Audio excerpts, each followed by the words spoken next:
Tanya, kid. And no need to be spared. At least they'll be before the call someone else. Lithuania will be part of hell. Warm clothes. Things you can carry.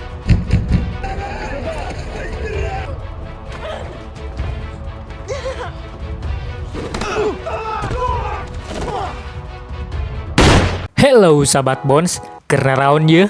Hari ini Mimin akan kasih film tentang sejarah kemerdekaan yang seperti di negara kita, yang negaranya sudah merdeka tapi keadilannya tidak. Film ini merupakan drama perang dunia Lituania Amerika yang berdasarkan pada novel penjualan terbaik di New York. Seperti apa kesadisan filmnya? Ini dia filmnya.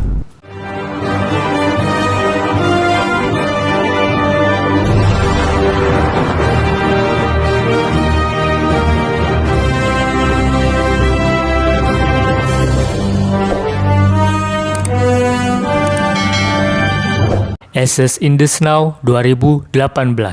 Diceritakan pada tahun 1941, Uni Soviet menduduki Lituania dan di sini terdapat gadis kecil berumur 16 tahun bernama Lina Pilkas dan dia mempunyai adik laki-laki yang bernama Jonas Pilkas. Mereka hidup dengan keluarga cemara dengan ayah yang bernama Kostas Pilkas dan ibunya Elena.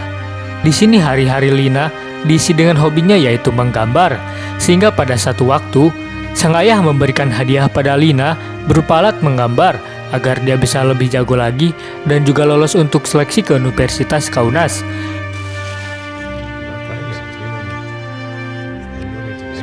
Di sini Lina agak ragu karena saingannya yang banyak dan juga cukup berat. Scene pun berganti ketika mereka semua makan bersama.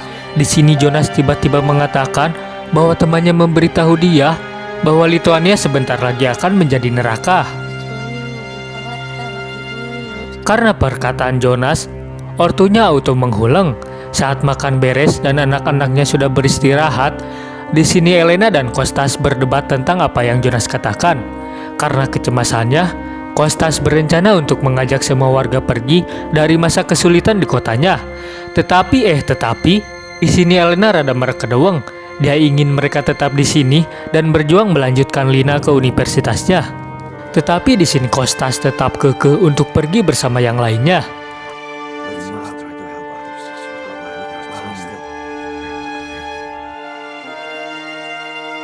Esokan harinya, Elena tidak sengaja melihat orang-orang yang ditangkap secara paksa sampai Elena pun ngangong-ngangong kebingungan. Saat tiba di rumahnya, dia mendapatkan kabar baik.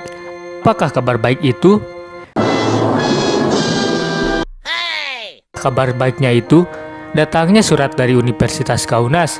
Di sini Elena sangat semeringah dicampur dengan rasa deg-degan dan dia memutuskan untuk membuka surat bareng bersama ayahnya.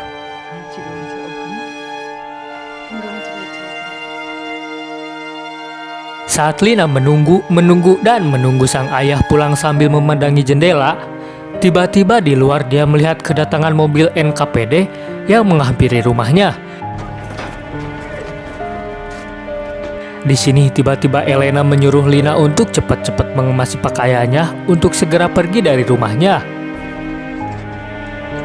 Tetapi saat menyiapkan pakaian, tiba-tiba tentara NKPD keburu menggerebek rumah-rumah yang ada di sekitar dan menangkap semua warga di sekitar dengan paksaan. Bahkan, wanita baru selesai melahirkan pun dia diangkut.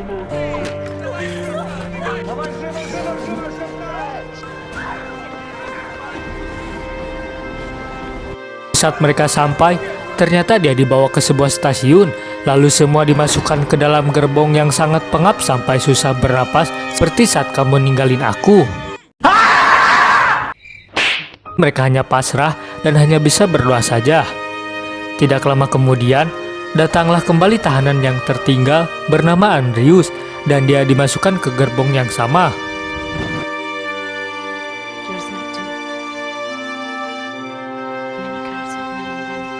Scene berganti pada pasukan yang sedang baris berbaris yang dipimpin oleh Komandan Komarov.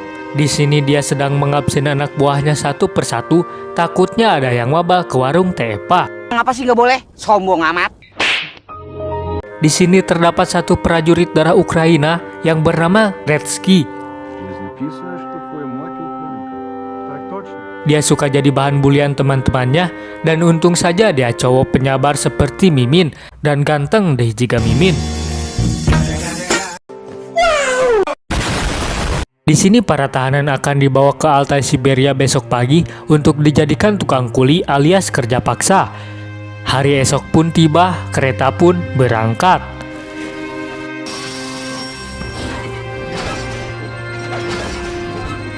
Di sini mereka menempuh perjalanan sekitar 5 mingguan, dan di waktu-waktu perjalanan, di sini Lina sambil menggambar sebuah peta untuk menemani kegabutannya. Ternyata, di tengah perjalanan yang ngemplat, di sini terdapat sosok bayi yang meninggoy dan dipeluk erat oleh sang ibu yang bernama Ona, yang belum siap kehilangan sang anak. Saat mereka beristirahat dan gerbong pun dibuka, di sini Elena meminta tolong pada Kretsky untuk menguburkan bayi tersebut. Tapi di sini dengan rasa ragu Kretsky, sehingga dia tidak mengizinkannya.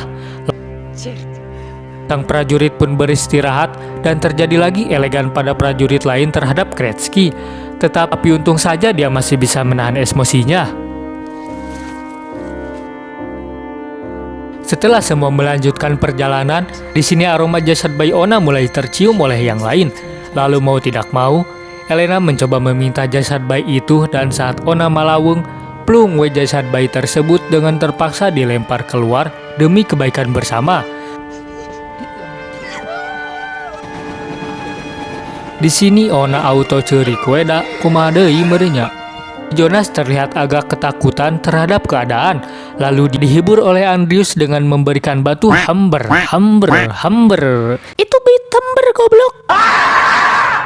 Setelah melewati hari-hari yang membagongkan di dalam gerbong, akhirnya mereka sampai di wilayah Altai Siberia. Mereka pun diturunkan dan momen membagongkan pun atau menegangkan pun dimulai. Di sini diawali oleh Ona yang ngangong-ngangong agak stres mencari bayinya. Lalu ia disuruh pergi mencari bayinya dan... Lalu ada momen Alamahoy yang ditampilkan di film ini. Alamahoy apakah itu? Ya, di sini mereka disuruh untuk mandi di tempat umum tanpa penghalang sedikit pun. Kita mendosa babarengan heula.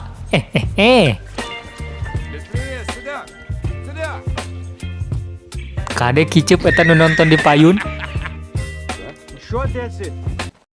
Setelah itu mereka berkumpul dan dikasih arahan oleh komandan yang rada sedeng bernama Komarov. Di sini dia menjelaskan pada tahanan untuk menandatangani surat agar mengurangi masa tahanan, yang padahal isinya adalah surat bersalah.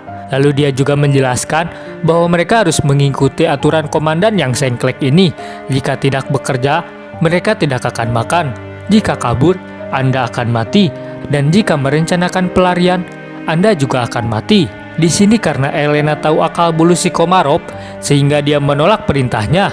Dan karena menentang, akhirnya mereka tidak diperbolehkan duduk sampai mau tanda tangan. Setelah beberapa jam kemudian, dan sampai kor terasa sing siremen, akhirnya satu persatu dari mereka mulai menandatangani dengan terpaksa. Lalu mereka pun mulai bekerja seperti kang kuli di tanah yang luas. Di sini Lina diberi informasi bahwa Andrius disiksa karena ketahuan mencuri makanan, sehingga Lina kepikiran Andrius dan mengkhawatirkannya. Kuli pun selesai. Di sini Lina langsung mencari keberadaan Andrius dan menanyakan kepada tentara yang sedang santuy bermain gaple.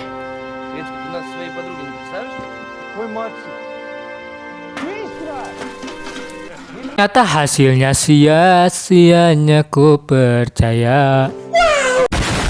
Di sisi lain, Elena berkenalan dan mencurhat dengan Kretsky. Dan setelah curhat cukup panjang, Elena hanya dibantu dengan dikasih voucher Telkomnet 100 giga untuk 30 hari. Salah. Elena di sini dikasih voucher makan agar bisa makan 2 kali sehari. Kenapa Kretsky bisa baik?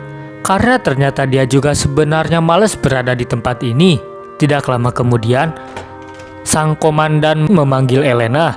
Di sini dia menawarkan pekerjaan untuk jadi seorang penerjemah. Tapi di sini Elena langsung menolaknya karena dia memilih kerja jadi kang kuli saja asal bisa dekat dengan anak-anaknya. Scene berganti pada tahanan yang sedang bekerja dan Lina melihat emak-emak dengan skill babadognya. Lalu Lina menghampirinya dan si Lina You stay away from me. dimarahin emak-emak. Malam pun tiba dan Andrews pun ke tempat Lina. Di sini Andrews memberikan alat menggambar dan makanan pada Lina.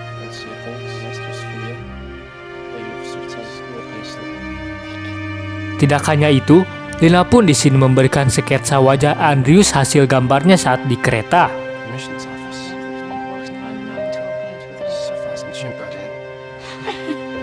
Esokan harinya, seperti biasa tahanan pun mengkuli dan menimbang hasil panennya. Di sini prajurit sedikit mengulang setelah dianalisa, ternyata hasil panen hari ke hari malah semakin berkurang.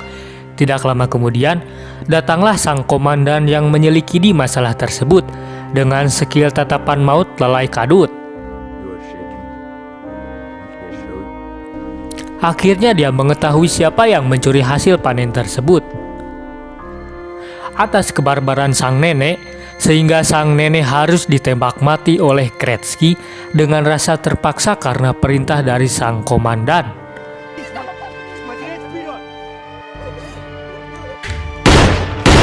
Hari pun berganti. Di sini saat Lina sedang akan mengkuliti hasil buruannya, tiba-tiba dia dipanggil oleh Komandan Sedeng. Ada apa gerangan si Komandan Sedeng itu memanggil Lina, sahabat Bones? Ada yang tahu? Oke, kita lanjut saja daripada lihat bengit kalian yang ngangong-ngangong. Ternyata di sini Komandan Sedeng terkagum atas bakat yang dimiliki Lina. Lalu sang komandan menyuruh Lina untuk menggambarkan wajah tampannya.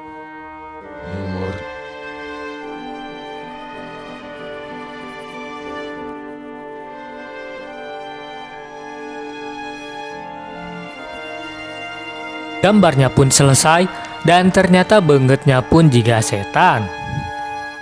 Singkat cerita, tempat tinggal Lina digeledah dan prajurit ini ngacak-ngacak caduk di tempat Lina sampai semua karya Lina dihancurkan dan dibakar. Mungkin ini adalah dendam si komandan yang Sedeng itu ya, sahabat Bones. Malam Natal pun tiba. Di sini mereka semua merayakan Natal kecil-kecilan dan seadanya.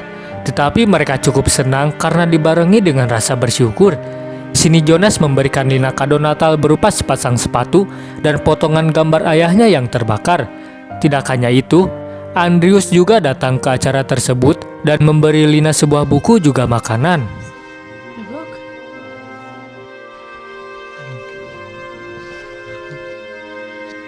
Acara Natal pun selesai. Lina dan Andrews pun memberikan kecupan spesial. Wow.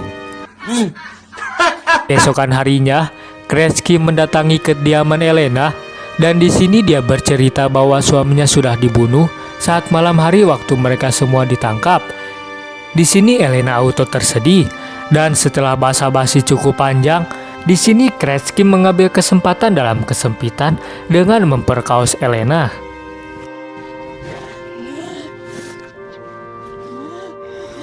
Saat otongnya sudah panas, tiba-tiba datanglah hidayah bahwa mengsetubuhi wanita yang bukan mahramnya itu adalah haram, sahabat Bones.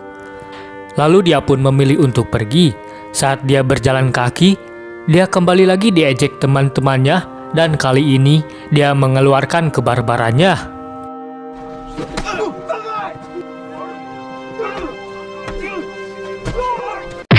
Karena kejadian itu, Kretsky dipanggil oleh Komarov dan dia akan dipindahkan bersama sebagian tahanan ke sebuah tempat yang dijuluki neraka beku. Dan dia ditugaskan di sana untuk jadi komandannya. Hari pemindahan tahanan pun tiba. Di sini Lina dan Andrews terpisahkan dan Andrews ngeleyed alias ngeyel untuk ikut dengan Lina.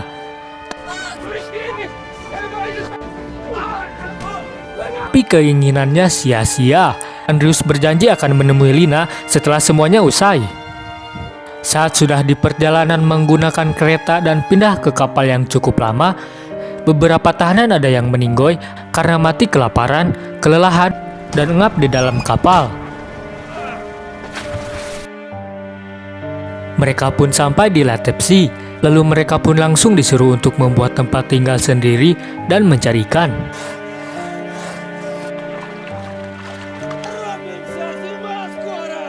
Tidak lama kemudian, ada seorang wanita yang mengajak Lina untuk mangpret alias kabur dari tempat ini. Tetapi untung saja Lina menolaknya, karena keesokan harinya, wanita tersebut ketahuan saat akan kabur. Dan apa yang terjadi? Ditembak mati. Musim dingin pun tiba. Di sini para tahanan sangat kritis saat dicek oleh dokter, dan ada beberapa orang yang meninggoy. Di sini Kretsky mengkhawatirkan Elena, wanita yang ia sayangi. Tetapi Elena meminta permintaan para Kretsky untuk menjaga anak gadisnya.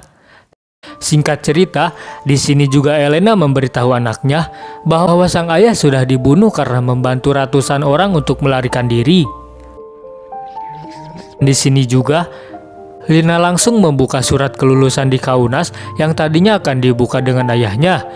Dan di waktu yang sama, Elena pun menghembuskan napas terakhirnya. Lalu di sini Lina nekat mendatangi kantor Kretsky untuk menuntut hak para tahanan yang tersiksa. Di sini Kretsky marah besar. Mi trebujem take off každý den. Dva tady. Nám нужна теплая одежда.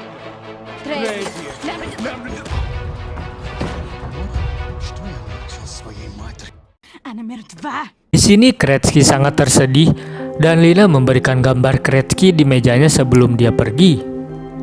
Lalu Elena dikuburkan bersama-sama. Kini Kretsky dengan rasa penyesalannya, dia membuat surat amnesta untuk Jonas dan Lina. Kretsky menandatangani dan dia pun bunuh diri. Setelah semuanya bebas, meskipun tanpa kembalinya keluarga yang utuh, di sini Lina dan Jonah hanya punya tujuan untuk bertemu dengan Andrius dan film pun tamat. Kata Madodep hari ini, damailah dengan keadaan, karena peperangan dan bermusuhan tidak akan membuatmu nyaman, serta jikalau hatimu belum cukup tenang, hubungi saja Mimin yang siap membantumu jadi nyaman. That's pretty good.